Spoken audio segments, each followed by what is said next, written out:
Bismillahirrahmanirrahim. Assalamualaikum warahmatullahi wabarakatuh. Hamdan wa syukran lillah, amma ba'du. Rabbi shrah li sadri wa yassir li amri wahlul 'uqdatam min lisani yafqahu qawli. Ya Fattahu ya Alim, ya Fattahu ya Alim. Alhamdulillah, puji dan syukur marilah kita panjatkan kepada Allah Subhanahu wa taala yang pada kesempatan ini ya kita sama-sama masih diberikan kesehatan, terus masih diberikan kenikmatan, tentunya kita sama-sama masih dijaga keimanan kita oleh Allah Subhanahu wa taala. Semoga dengan kita masih diberikan naungan, kita masih dijaga ya, kita senantiasa dapat meningkatkan keimanan dan ketakwaan kita kepada Allah Subhanahu wa taala. Tentunya salawat dan salam semoga senantiasa tercurah limpahkan kepada junjungan alam Nabi yang menjadi panutan kita semua, yang menjadi junjungan kita sekaligus menjadi pimpinan kita semua, yakni Habibana wa Nabiyana wa Maulana Muhammad sallallahu alaihi wasallam. Tak lupa kepada keluarganya, para sahabatnya, para tabi'in dan tabi'atnya, dan mudah-mudahan kepada kita selaku umatnya. Alhamdulillah, pada kesempatan kali ini mungkin di edisi yang berbeda ya, saya sedikit mungkin pada kesempatan kali ini akan mencoba ya mengkaji sebuah kitab Akhlaqul Ibanin ya. Ini juz pertama teman-teman, ini Akhlaqul Ibanin juz pertama. Tentunya kalau kita membahas mengenai tentang akhlak ini sangat sungguh luar biasa gitu ya, sangat luas sekali dan harus kita miliki. Tentunya Rasulullah SAW tadi ya menjadi junjunan dan menjadi panutan sekaligus memberikan contoh yang terbaik untuk kita semua.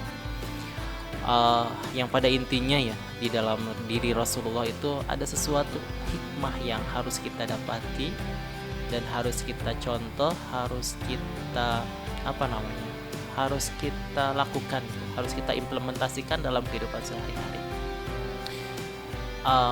Setelah kita memahami dan mengetahui, tentunya perlu kita amalkan dan perlu kita implementasikan, perlu kita lakukan untuk diri kita khususnya dan umumnya. Ya mudah-mudahan kita bisa memberikan sesuatu yang terbaik untuk orang tua kita, untuk lingkungan kita, dan mudah-mudahan sampai kepada agama yang sangat kita rindukan, yang sangat kita yang sangat kita harapkan kita bisa menjadi seseorang yang berperan dalam agama ini.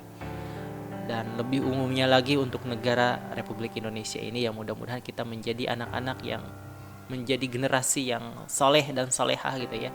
Dan ini menjadi harapan gitu ya, menjadi harapan kita. Nah, teman-teman semua yang saya banggakan gitu ya. Di sini mungkin logatnya itu ya logat Sunda, tapi tidak apa ya, yang teman-teman nanti bisa juga ya untuk menyimak ya, nanti untuk penjelasannya ya sedikit demi sedikit. Mungkin bila ada kesalahan nanti teman-teman tinggal koreksi saja ya, karena juga saya masih dalam tahap belajar. Bismillahirrahmanirrahim. Bimada yatakhallaqul walad. Ini kalau diartikan kenapa sih anak itu harus memiliki akhlak yang kenapa sih anak itu harus memiliki akhlak itu ya? Bima yatakhallaqul walad, kalawan perkara naon ngebogaan akhlak ya. Bima yatakhallaqu, kalawan naon yatakhallaqu ngabogaan akhlak sa'al waladu, hiji budak atau hiji anak gitu ya. Yajibu wajib ya alal waladika hiji budak naon ayatakhallaqa yen kudu berakhlak bil akhlaki hasanati ya. Kalawan akhlak atau kalawan pirang-pirang akhlak anu sae min sigarihi tileletik liya'isha mahbuban, sehingga hirup budak teh mahbuban halna dipika cinta, fi kibarihi dina waktu gede atau dina waktu gede na itu budak. Yardo mikarido anhu ka itu budak atau walad, saha robbuhu pangerana itu budak, wa yuhibbuhu sareng mika cinta ka itu budak teh atau ka itu walad, saha ahluhu ahli-ahlina itu budak, wa jami'un nasi sareng sakabeh jalmi. Pada penjelasan pertama ini mungkin ya, bima daya takhallaqul walad, kenapa regenerasi penerus bangsa itu harus memiliki akhlak yang mulia, terutama kenapa regenerasi ini harus memiliki akhlak itu ya, karena sesuatu yang dalam kehidupan sehari-hari ini kan kita tidak luput dengan yang namanya perilaku, dan perilaku ini ada dua sebenarnya, baik dan buruk gitu ya, tergantung orang menilai ya. Yang pada intinya ya, kita selaku umat manusia ya, terutama kita sebagai generasi penerus bangsa ya, wajib kita memiliki akhlak yang mulia. Kenapa seorang anak itu harus memiliki akhlak itu ya, akhlak yang baik tentunya ya. Nah ini dikategorikan yang pertama itu wajib alal waladi kabudak, hiji budak, satu orang anak tuh ya. Jadi wajib anak itu ayyatakhallaqu, harus berakhlak. Jadi wajib anak itu harus berakhlak, bil akhlaqil hasanati ya. Dan akhlaknya itu harus akhlak yang hasanah, yang baik, yang mendorong dalam kebaikan. Jadi tentunya kita sebagai, mungkin saya ya, kategori sudah sudah mulai dewasa dan juga sudah mulai memegang anak-anak gitu ya. Bagaimana cara menumbuhkan gitu ya anak-anak ini supaya mereka itu berakhlak baik, memiliki akhlak yang baik. Dari kapan? Min sogirihi, tentunya dari waktu kecil gitu ya.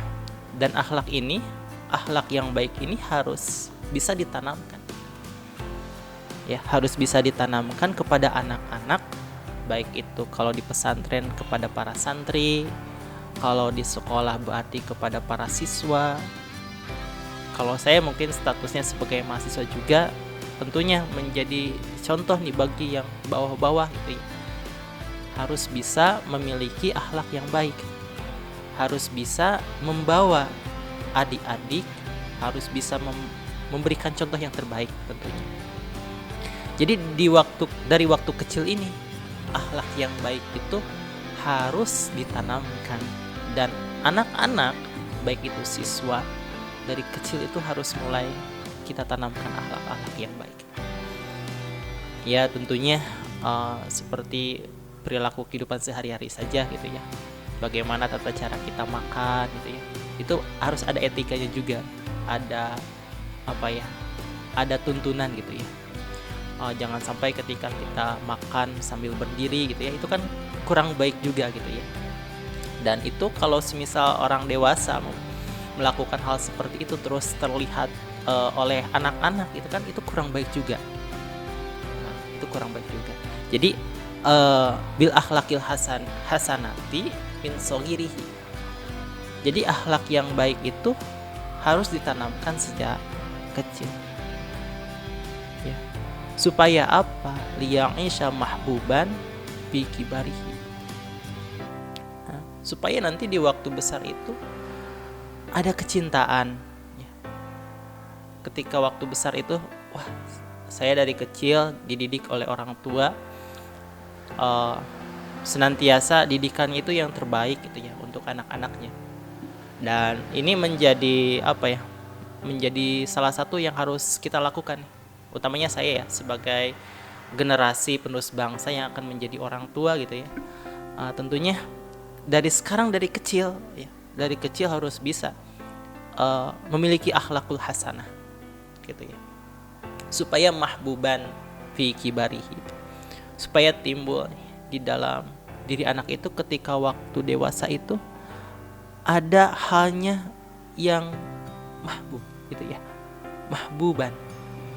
Jadi ada sesuatu yang ada dalam dirinya itu rasa kecintaan gitu ya, sehingga mudah-mudahan dengan kita memiliki akhlak yang baik, dengan kita selalu berusaha untuk menjadi yang terbaik di mata Allah, di mata orang tua, tentunya yaradha anhu rabbuhu, yaradha mika ridho